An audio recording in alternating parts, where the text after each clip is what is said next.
and welcome to my channel. So today's case is a page turner because of when it took place. There was no DNA. At that point, they wasn't really trying to keep evidence because they didn't know DNA was going to come around. And there was no computer system, so everything was handwritten. So the case that we're going to be talking about today is Jean I don't know if I'm pronouncing this last name right. If I'm wrong, I'm sorry. Jean Sanseverino. She was born in Alabama. My cat's sleeping in my hamper. In the middle of nowhere. It was a small town, not even a town, literally. They went to go pick up a mail from a town over. But she was born. So Jean had two sisters and a brother. Most of everybody that either knew her back then is either dead or disappeared, or they just don't want to be contacted. I'm getting most of my information from this case from a book called Restless Sleep. I'll link it down below so you can go and buy it. The book is a little bit confusing because it's talking about a couple of different cases and talking about the cold cases, all about cold cases. So they jump from case to case to case, which is totally confusing, but what can you do? So she was a religious girl growing up a little bit, but not a whole lot.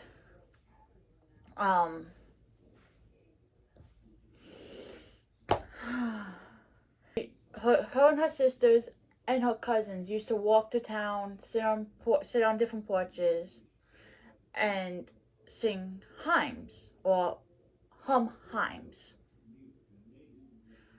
Most of everybody that she knew either has disappeared because they didn't keep good case filings back then, or they died. It's hard to track people down nowadays. Long ago. But when she was a teenager, she met this guy named Raymond Sanseverino.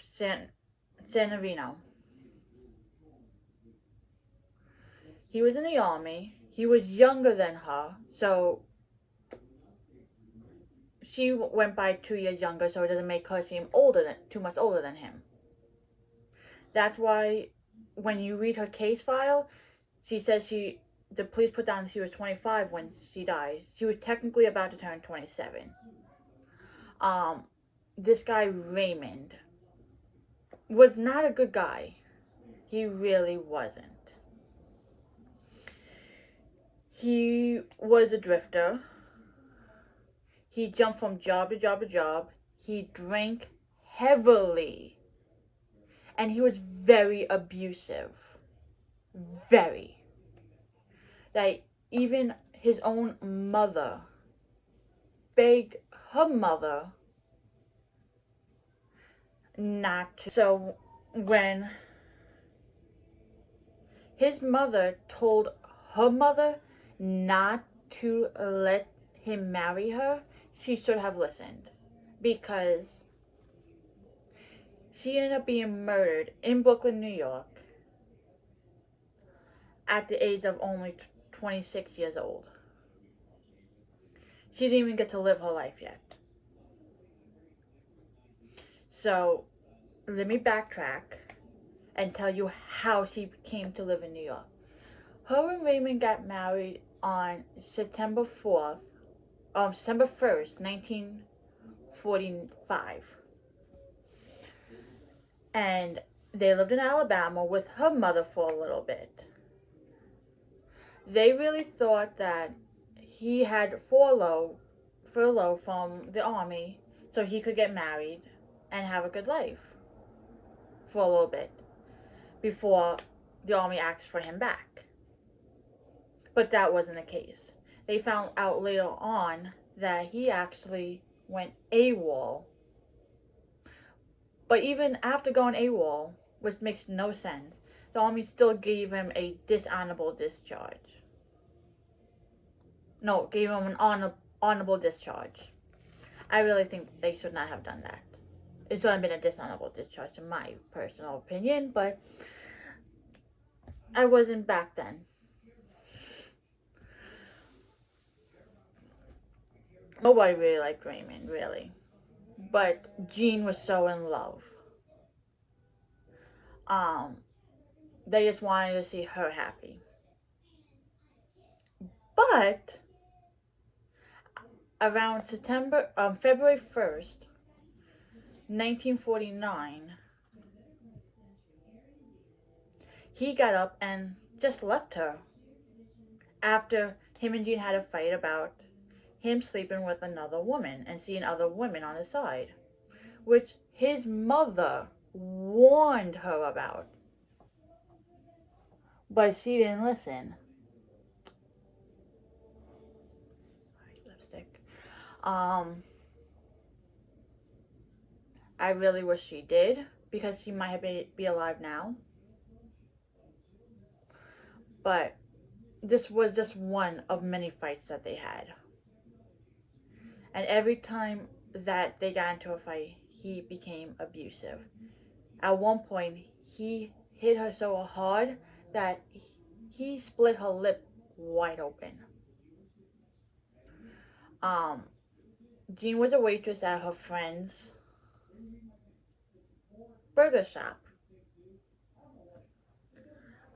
She was having a good life. She wasn't drinking at this point. She ended up calling alcohol giggly water because it always made people so happy. She sort of stayed like that, but with everything that she went through in her short span of life, she eventually started drinking.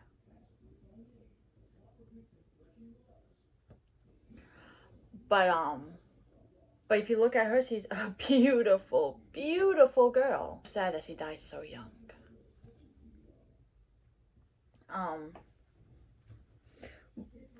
But when Jean finally went to Brooklyn after Raymond sent her a letter telling her to sell all her things, jump on the train, and come be with him in Brooklyn, New York, she did that right away because he was still her husband. She still loved him to death.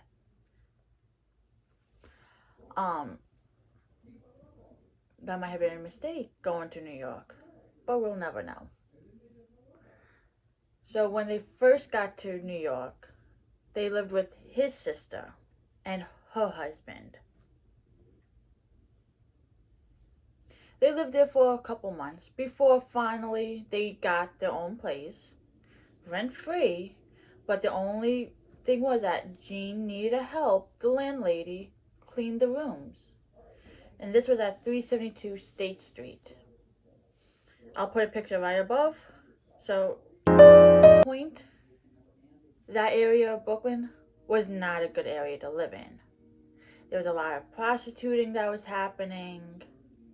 There was men always on the street sleeping. Men drifting from job to job. There was a lot of drinking going on. Because that area at that point was mostly restaurants and bars. But if you look now in the area, for the last couple of years, it's been named the greenest part of Brooklyn. So from 1951 to present day, 2020, it changed a whole lot. Now that area, you can't get an apartment in that area for less than $1,500. But back then, you were renting a room for $10 a month. I get it, $10 a month back then was also a lot of money. But remember, they were living there rent-free. All she needed to do was help the landlady clean the apartments, clean the rooms. So see, they had extra money in their pockets. So that extra money ended up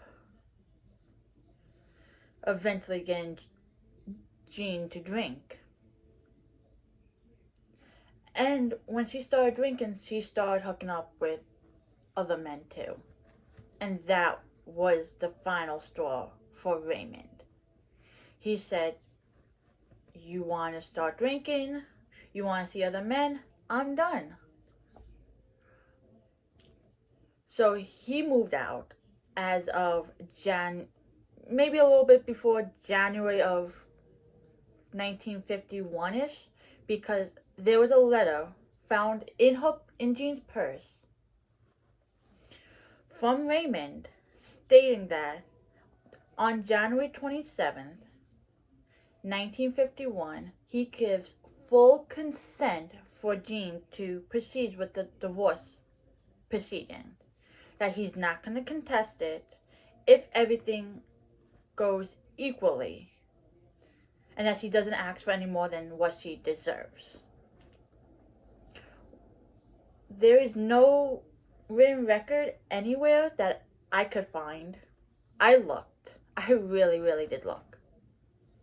So I don't know if Jean actually went through with the divorce proceeding or she even started the paperwork, because a few months later, in March, she was found dead. She was found dead March 8th, 1951. There was 4 main suspects in this case. Only one of them I can find a picture of, and that is her husband, Raymond, and Joe Miller, and her husband, Raymond. There's also a letter that came in the mail, postmarked the day of Jean's death, from somebody named Johnny. But they could never figure out who this Johnny is. The letter mostly stated that he couldn't see her. Sorry for the change of plans. He can't see her until a few days later, around March the 12th. And the door will be open. Come on in, and we'll have some fun. Love, Johnny. XXX Johnny. But they can never figure out who this Johnny person was. So technically there's a 5th suspect, but they don't know who the 5th suspect is. Johnny. No last name, no nothing. So it's going to be very hard. But they were really mostly focusing on her husband, Raymond, because of he was the husband.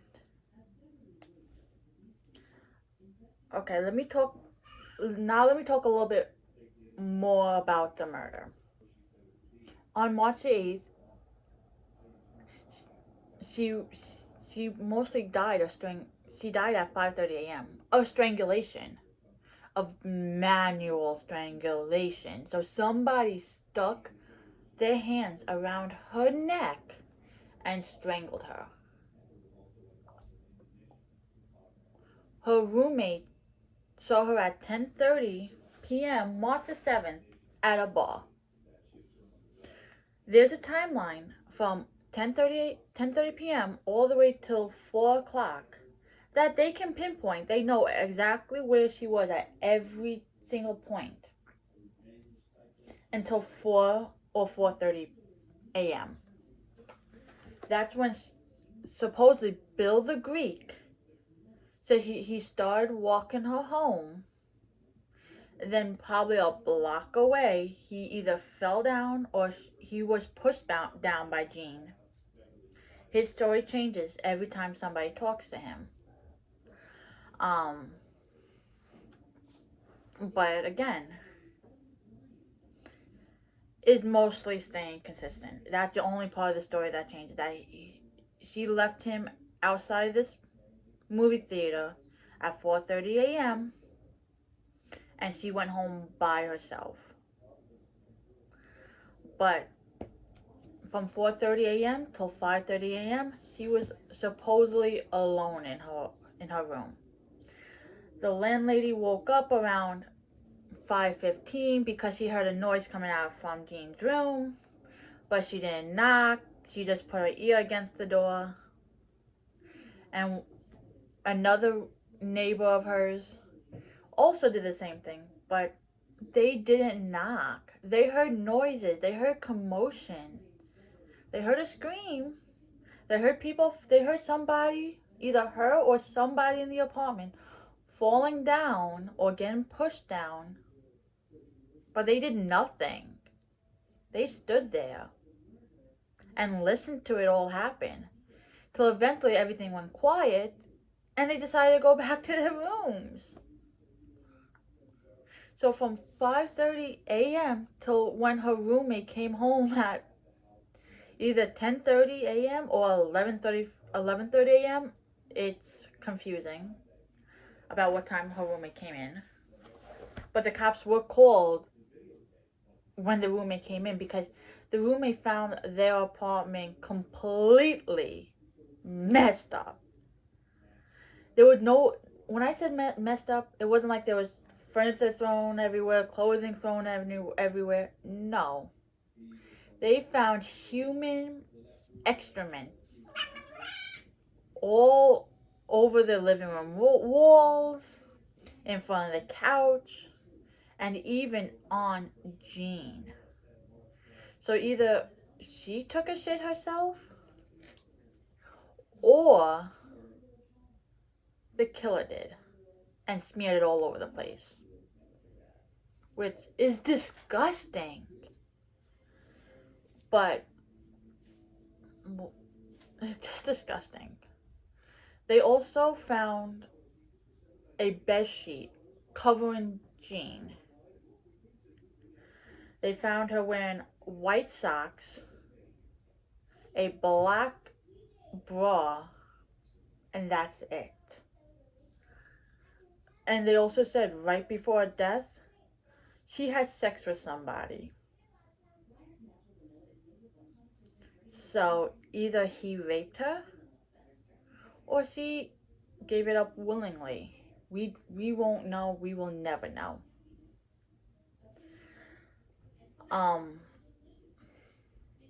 How her mother found out that Jean was dead was that somebody from the newspaper out here in Brooklyn traveled to Alabama, asked for a picture of them, and when they asked why, it was because he told them that their daughter and sister was found dead in Brooklyn a few days ago.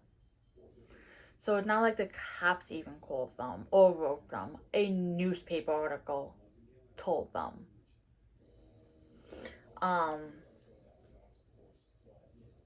Which is very, very messed up way to find out that your daughter died. Your daughter was murdered.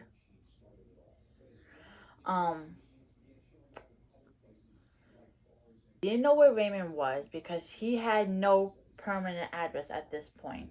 He was drifting from job to job to job, and he was a drinker. They knew who she hung out with the night before.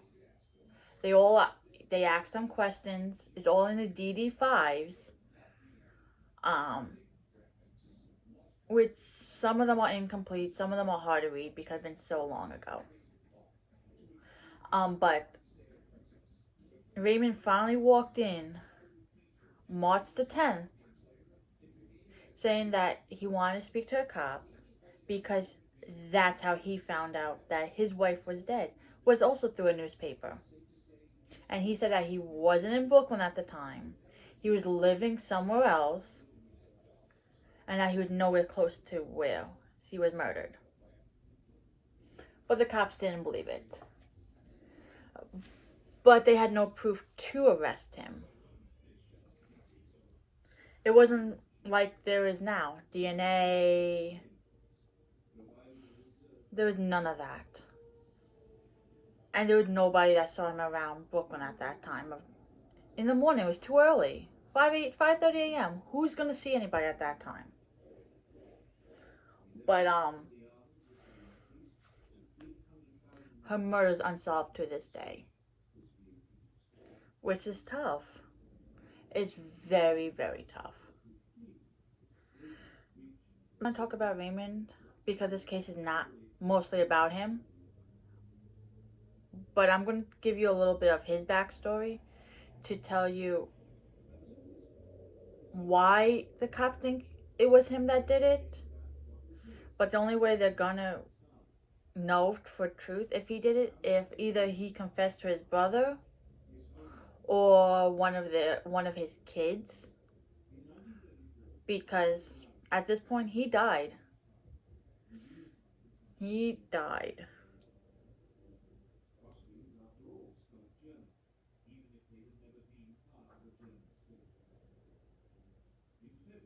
Around August 25th, 1980 in upstate New York, and that's where he's also buried.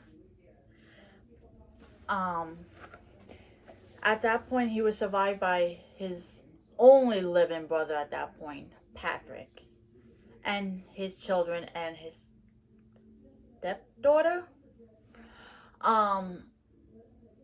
But they won't speak to anybody. They said he never confided in them. They don't even know anything about this Jean person. All they know was that was his first wife. He was married as of 4 times, and each of his wife does say that he was abusive to them, and that's the reason why they got a divorce.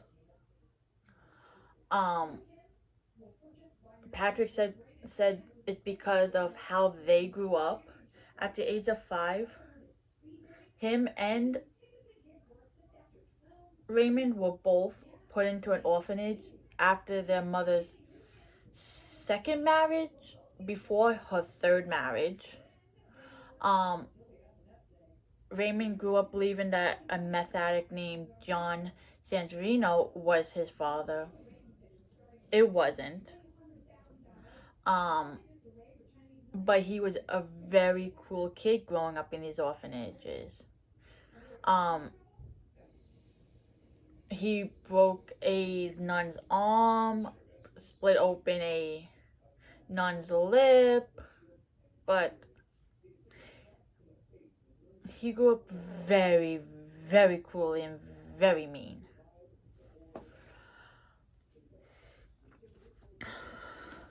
Even on his own mother's deathbed, she didn't want him in the room.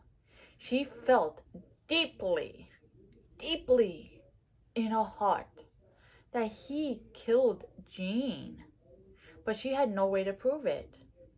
And the cops is not going to take a mother's word if there's no proof to it.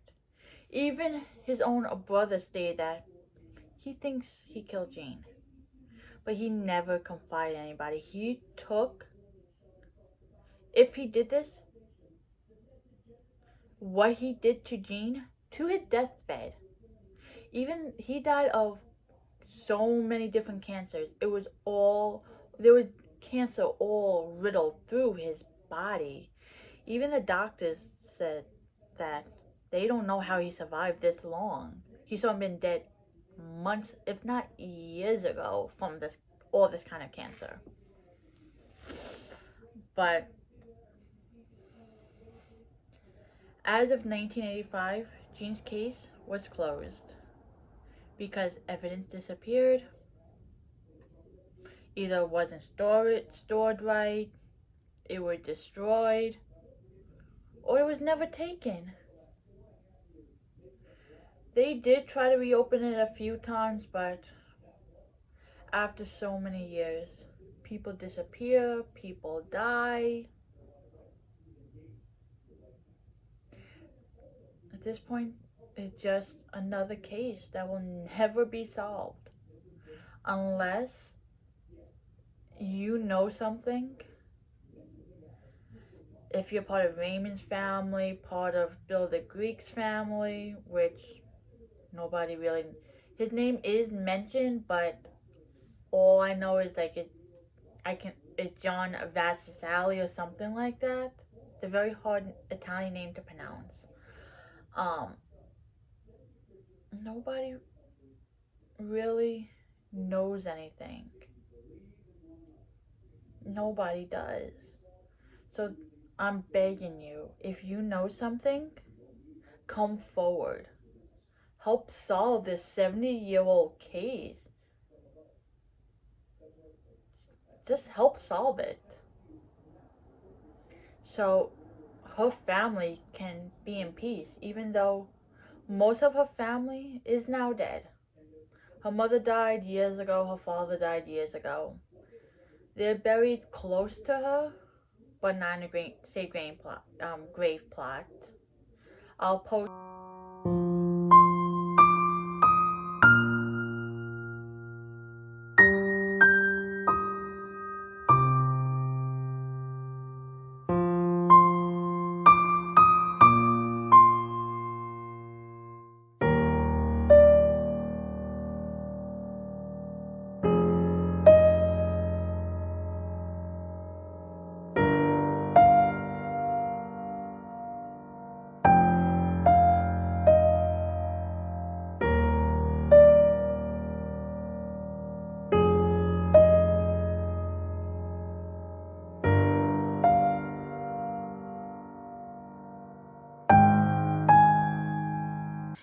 Thank you for watching this week's video. In the meantime, if you haven't yet subscribed, please hit the subscribe button. Hit the bell notification so you are getting notified when I upload the next video. And like the video and share the video with your friends. Thank you. Until next time, have a great week.